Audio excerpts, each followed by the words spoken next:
retour dans l'Africa Newsroom. Karine Orio, journaliste, et Daouda Tal, notre éditorialiste, nous accompagnent depuis le début de cette émission. Tout de suite, le dossier du jour.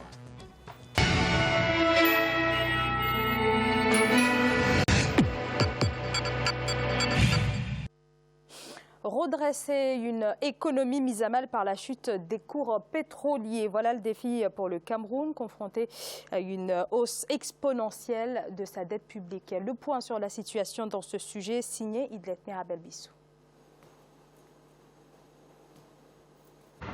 Si au 31 décembre 2015, la dette publique de l'État du Cameroun était estimée à près de 5 124 milliards de francs CFA, soit 28% du produit intérieur brut, en 2017, la plus grande économie d'Afrique centrale se classe parmi les pays les plus endettés avec 5 722 milliards de francs CFA selon la Banque mondiale.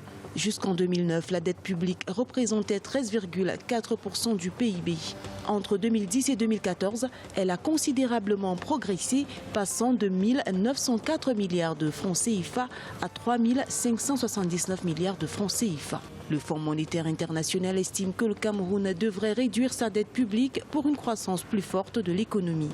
La dynamique de croissance en Afrique subsaharienne demeure fragile. L'année 2016 a été difficile pour de nombreux pays et la croissance régionale est descendue à 1,4%, le niveau le plus faible depuis plus de 2 décennies.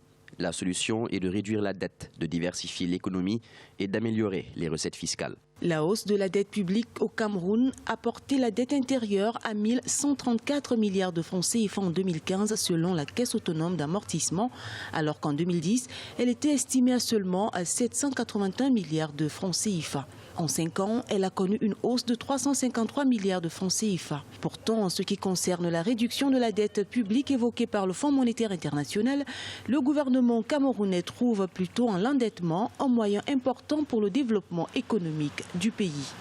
Je ne suis pas tout à fait d'accord qu'il faille réduire la dette, mais je pense qu'un pays devrait bien s'endetter.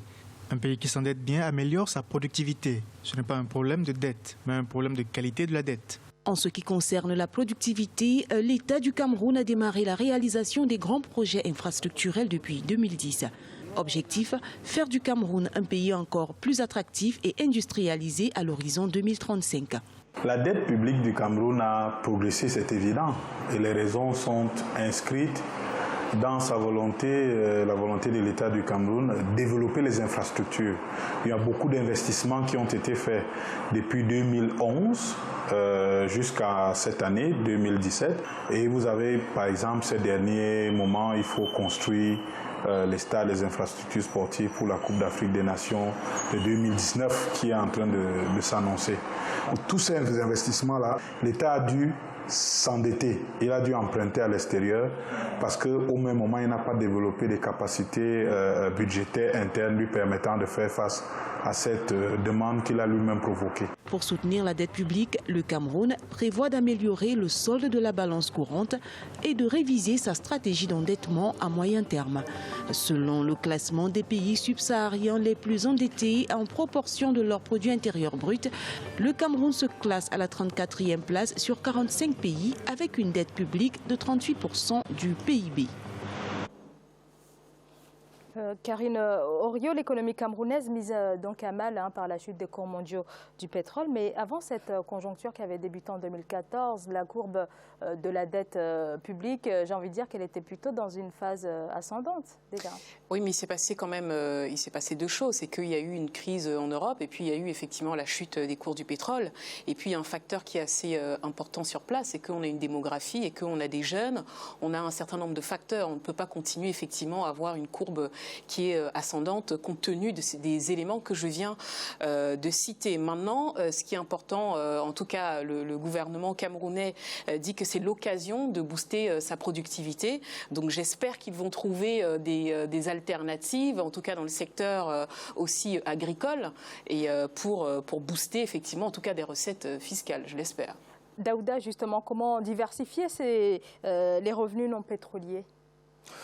Diversifier les revenus non pétroliers, c'est investir dans des secteurs productifs. Karine l'a dit tout à l'heure, l'agriculture, c'est par exemple un secteur qui me semble intéressant à développer. Vous parlez des produits pétroliers, les hydrocarbures, c'est plus de 40% des exportations du Cameroun. Ça veut bien dire que on n'est pas très loin de la moitié des exportations, alors qu'une économie qui fonctionne bien, véritablement, c'est une économie qui transforme et qui exporte, mais qui n'exporte pas la matière brute. Donc c'est ça une économie diversifiée. Mais je crois que moi, l'augmentation de la dette pour le cas du Cameroun, jusque-là, pour moi, n'est pas très inquiétant encore. Si je compare, par exemple, c'est un tiers du PIB des 6 pays de la CEMAC. Vous imaginez, vous prenez le Cameroun, le Congo, Centrafrique, vous prenez le Gabon, la Guinée équatoriale. Parmi tous les pays de la zone CEMAC, le PIB du Cameroun représente un tiers. C'est quand même donc c'est le pays qui s'en sort le mieux au niveau des pays de l'Afrique centrale. L'économie certes la plus diversifiée. Et si je fais une autre comparaison vis-à-vis de la zone UEMOA, la limite qui est fixée, c'est 70% dette PIB. Alors là, on parle dans le report. Bon, les chiffres, après, il faut voir parce que c'est discutable. Ils sont différents. Hein. Mais ce qu'on a entendu dans le reportage, c'est 38% du PIB, du PIB. Donc, on est loin de 70%. Il faut effectivement surveiller l'état de la dette, mais pour l'instant, pour moi, elle n'est pas encore alarmante. Il faut dire qu'avant 2013, ce ratio était encore très bas et sans doute l'un des plus bas sur le continent. Donc la situation n'est pas aussi inquiétante que ça? Non, mais par contre, il faut faire attention à investir, il me semble, dans des secteurs qui génèrent des revenus, qui créent des emplois et qui, comme Karine l'a dit, qui génèrent de la fiscalité.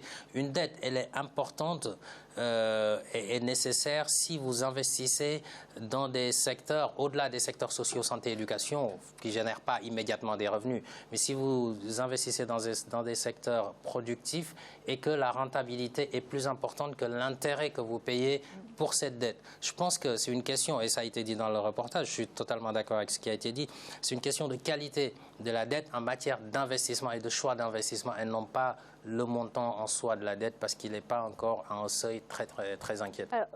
Oui, et puis par ailleurs, le président Paul Biya a lancé un plan émergence 2035 qui devrait lui aussi, je l'espère, avant 2035, porter ses fruits. Oui, parce qu'il y a eu déjà le plan 2017-2019, plan anti-crise, et justement, est-ce qu'il y a eu des résultats Alors pour l'instant, non, parce qu'effectivement, le plan 2017-2019, je ne sais pas s'il avait anticipé les différentes crises et puis surtout la chute du prix du pétrole. Donc maintenant, il faut retravailler, il faut revoir sa feuille de route. Je pense que c'est important de revoir sa feuille de route et d'investir dans d'autres secteurs, mais de le faire très vite. Même si effectivement, comme il le disait, ce n'est pas alarmant, mais il faut prendre les décisions maintenant pour ne pas se retrouver dans une situation grave dans quelques années. On va revenir un instant sur les origines de cette crise.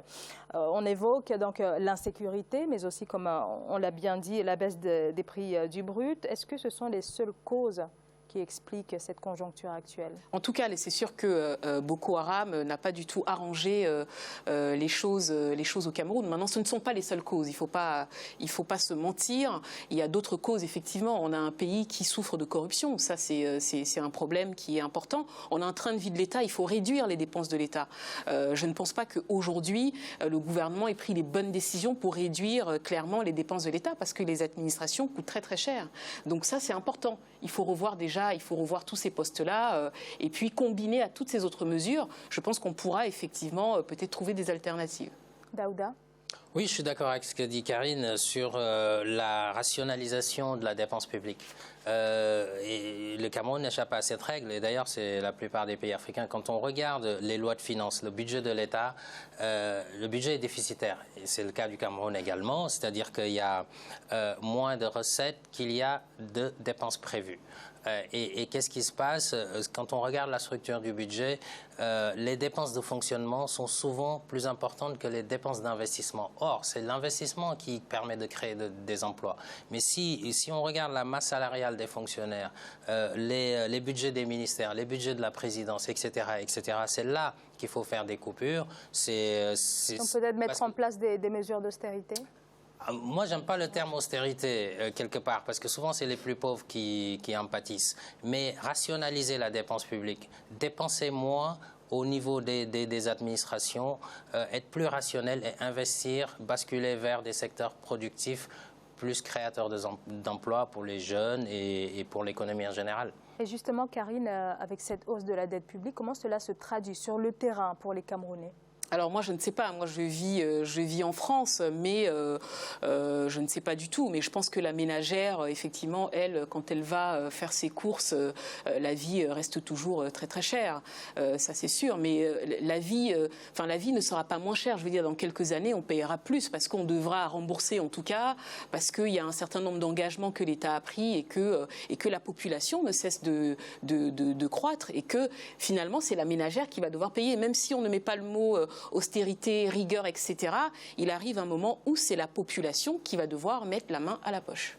Alors, la nouvelle est tombée ce mardi. Le FMI accorde un crédit de plus de 660 millions de dollars au Cameroun. Comment interpréter ce consentement du FMI? Est-ce que c'est un signe d'optimisme de la part de l'institution? Bon, je pense que oui, je pense que si le FMI finance, c'est que quelque part il a confiance en l'État.